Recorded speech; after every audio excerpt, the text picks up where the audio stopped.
So once you get to this point of Livingston Hall, you want to go ahead and reiterate the safety features here on campus because I find that a very important thing to keep reiterating because one of parents' most biggest worries is about the safety of their students. So you want to make sure that you point out again that we do have card access as well as part of the job for a resident assistant. We have to monitor halls as well as we have the University Police Department, which has student cadets, which also monitor our halls at night.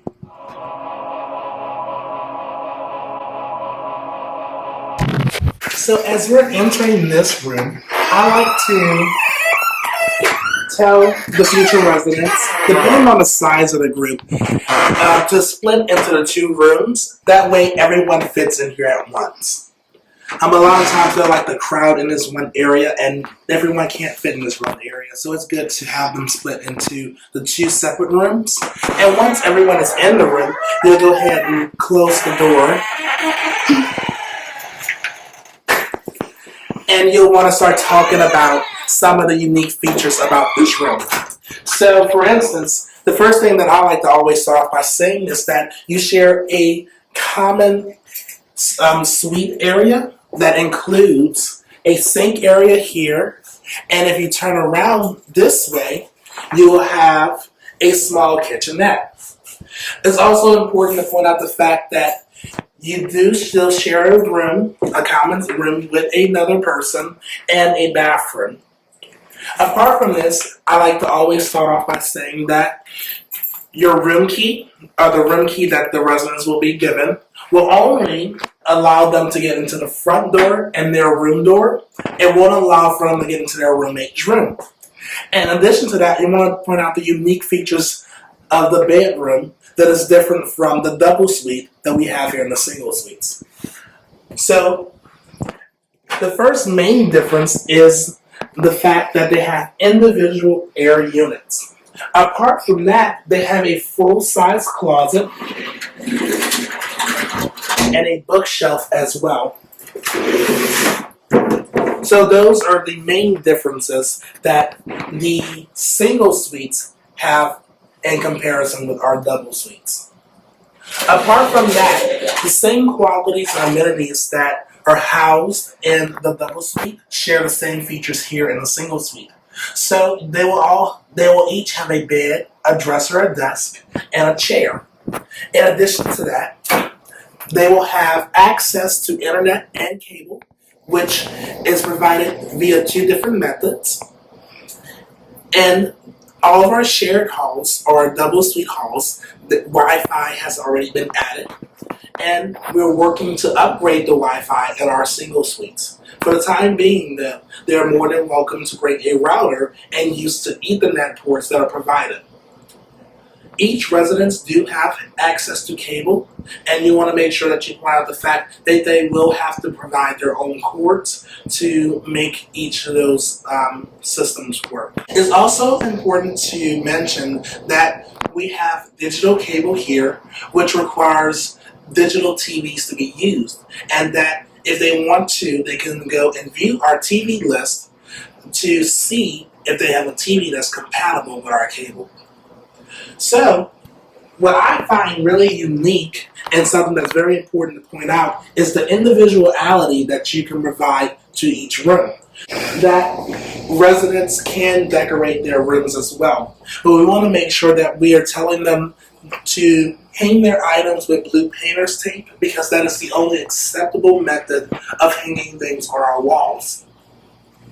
This is also a great time to talk about things that you can and cannot have in the residential hall. So, point out the highlights of that. You don't really have to go into a detailed list because they will be provided a detailed list later on. So talk about the things that you can have first. So tell them that they can bring like a mini fridge or microwave or George Foreman and a coffee pot. And then point out things they cannot have. So tell them about things with open coils like toasters and toaster ovens or hot plates even. And make sure that you're pointing out the fact that they can't have candles or wax warmers or anything of the sort. One thing that I like to always tell them is that if you put paper to it and it catches flame, then you're not allowed to have it in housing. From there, we should talk about the application process. What you should normally do is ask them when they're applying for, because that will gear you towards the right conversation. Someone who's applying for that semester, you will want to talk more quickly about the application. As you can just see, sometimes you forget to silence your phones, but make sure that you do that before leaving the housing office, because that is very inappropriate to happen while giving a tour. So it's important to ask questions geared to figure out when they're applying. That way it gears the conversation. So for example, if they're applying for the upcoming semester or the current semester, you want to make sure that you're talking about the application process a little faster. But if they're coming for the following fall, which typically you'll see a lot of high school students or graduating seniors from high school coming to see our campus, because they're coming the following year. So talking about the application process and how it's unique to Southeastern, and how the new application system actually benefits the resident because it gives the resident all the choice. So point out key factors about the application. Make sure that they know that once they open the application that they are going to have to navigate the system and pay a fee. The housing fees are very important, and the prices for those fees are listed on the papers that are in the housing office. So before you actually leave the housing office, you're going to take some of those sheets of paper and hand it out to them. That way you're not talking about prices out loud. Just say reference the sheet for a guide. In addition to that, you want to talk a little bit more about the application process and let them know that after they pay that fee, they can then go in and put in their room preferences and their roommate preferences. And from there, you can tell them that the way our new system is designed, it allows for them to not only be able to pick the room that they want to live in, but they can also pick the floor that they want to live on, which side of the room they want to live in, and also who their roommate is going to be. I like to call it the eHarmony of Res Life, and that is something that you can use. I will allow for you to do that. And tell them that they're going to be able to put in a profile. And in that profile, they can list characteristics about themselves and what they're looking for in a potential roommate. So you can say that, for instance, if you want to put in there that you like to study late or go to sleep early or like the room was freezing cold. That way, when the compatibility matrix is at work and pulling future residents in the system, they'll be able to see a comparison between them and be able to actually communicate with their potential roommate, which allows for them to have more control on the room selection process. So it's also very important to point out that we have co-ed facilities here on campus, and very important to also define what that means. The person of the same sex will live in a room with the same person of the same sex, whereas across the hall, a different gender can reside. So males can live in one room, and across the hall, girls can live in another room. But though the majority of our halls are set up that way, we do have other options on campus for those who choose to live separately from the opposite gender.